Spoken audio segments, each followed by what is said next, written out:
অনেক কষ্টে অর্থ উপার্জন করে এই ভদ্রলোক একটি রুম কেনেন।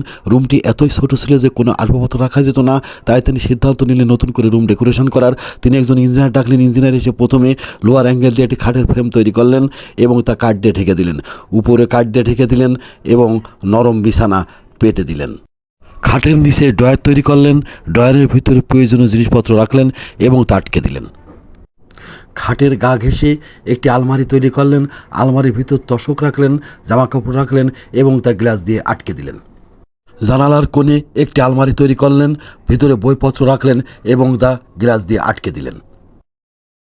জানালার সামনে একটি টেবিল তৈরি করে দিলেন যাতে ল্যাপটপে কাজ করা যায়।